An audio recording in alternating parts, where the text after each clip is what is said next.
کہیں کہیں سپریٹسٹ موومنٹس ہوتی ہیں، لیکن گلگت بلتستان میں آج تک نہیں ہوئی. وہ یہ بھی آج تک سب یہ سمجھتے ہیں کہ ہم پاکستان کا حصہ ہیں اور ہمیں یہ 5 صوبہ بنایا جائے.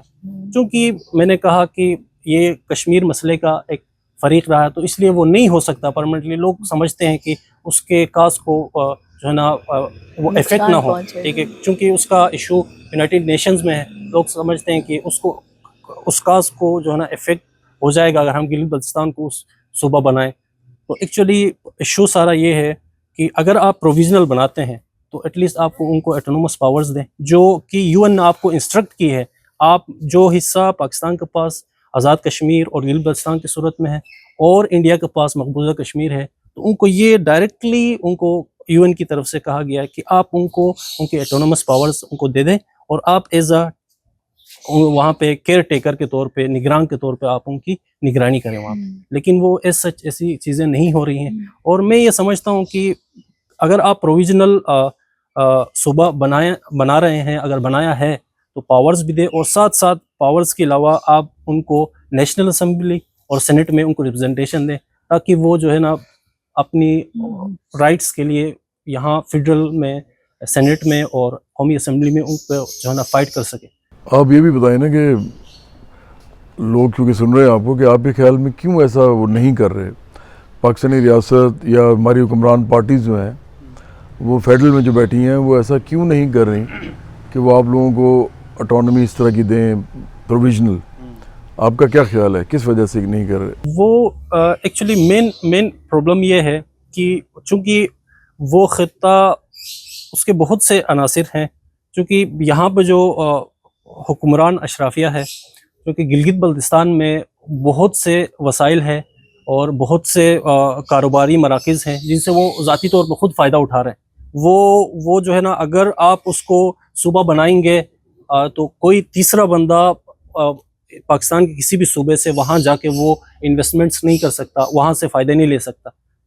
چونکہ اس وقت سارا کا سارا جتنا بھی حکمران اشرافیہ ہے اس ملک کا، جتنے بھی لینڈ لارڈز ہیں، وہاں پہ لینڈ گریبنگ ہوتی ہے. بہت سے زمینیں وہاں پہ اس وقت خریدی گئی ہیں جہاں پہ انویسٹمنٹس ہوئی ہیں، تو وہاں پہ ٹیکس کا نظام ہے ہی نہیں. کیونکہ لوگوں کا سب سے پہلے یہی ہے کہ نو ٹیکسیشن وداؤٹ ریپرزنٹیشن. چونکہ اس کا ایگزیکٹلی وہاں پہ کے لوگ تو فائدہ نہیں اٹھا رہے، فائدہ اٹھا رہے یہاں کے اشرافیہ کہ ڈائریکٹلی لوگوں کی انویسٹمنٹس، بڑا جو پیسہ لگا ہے حکمران طبقے کا یہاں سے لگا ہے اور وہ مزے لوٹ رہے ہیں. اور وہ نہیں چاہتے کہ ان کو اٹونومس پاور ملے اور ہمارے جو دکانیں ہیں وہاں پہ وہ بند ہو جائے. سیدھی سی بات، اور کوئی ایشو نہیں ہے. اور یہ کیونکہ اگر ہم ہسٹری کو دیکھیں تو گلگت بلتستان کو 1947 1 نومبر سے لے کے 2009 تک جسٹ ایگزیکٹو آرڈر اور پولیٹیکل ایجنٹ کے ذریعے اس کو وہاں پہ اس نظام کو چلایا گیا 2010 تک، اور 2010 میں بھی یہ نہیں بناتے. ایکچوئل ایشو یہ ہے کہ یہ ان کی مجبوری تھی، کیونکہ سی پیک ایک بہت بڑا پروجیکٹ ہے. تو سی پیک میں ظاہر ایک ملک آپ کے ساتھ انویسٹمنٹ کر رہا ہے، آپ کے ساتھ معاہدہ کر رہا ہے، تو پھر اس میں آپ یہ دیکھتے ہیں کہ کسی ملک کے ساتھ آپ کر رہے ہیں تو وہ ایک جس جگہ سے آپ گزر رہے ہیں تو وہاں کی جو حدود ہے، وہ ٹیریٹری، وہ ایک ڈسپیوٹیڈ ایریا ہے، تو ڈیفینیٹلی وہ نہیں کریں گے. ٹھیک ہے، تو اگر آپ وہاں پہ اس معاہدے کو کرنا چاہ رہے ہیں تو پھر اس کو آپ قانون اور آئین کے زمرے میں اس کو لانا پڑے گا. So that was the initiative for the CPEC. Otherwise وہ بھی میرے خیال میں آج تک وہ نہ ہوتا. اس پہ کوئی اور بات کرنا چاہے گا طارق؟ سب سے پہلے تو نا تھوڑا سا ہسٹوریکل بیک گراؤنڈ جو ہے وہ دیکھنے کی ضرورت ہے. ڈسپیوٹڈ ٹیریٹری بالکل نہیں تھا گلگت بلتستان کبھی بھی. یہ فیڈرلی ایڈمنسٹریٹڈ ناردرن ایریاز تھے کہ فیڈریشن جو ہے اس کو ایڈمنسٹریشن اس کی کرتی تھی جیسے فاٹا کی کرتی تھی. وہاں پہ بھی پولیٹیکل ایجنٹ ہوتے تھے. ابھی انہوں نے مرج کیا ہے اس کو KPK کے اندر. تو اس کا کشمیر کے ساتھ کوئی تعلق نہیں تھا اس طرح سے. ٹھیک ہے، وہ ہسٹوریکلی کشمیری کلیم کرتے ہیں کہ وہ آخری راجہ جو تھا اس نے کیونکہ قبضہ کر لیا تھا اس لیے یہ ہمارا حصہ ہے. تو ایسا بالکل نہیں ہے. یہ سینکڑوں سالوں کی تاریخ میں ایسا نہیں ہے. اگر یہ کشمیر کی طرح ڈسپیوٹڈ ٹیریٹری ہوتا تو پھر یہ فانا نہ ہوتا.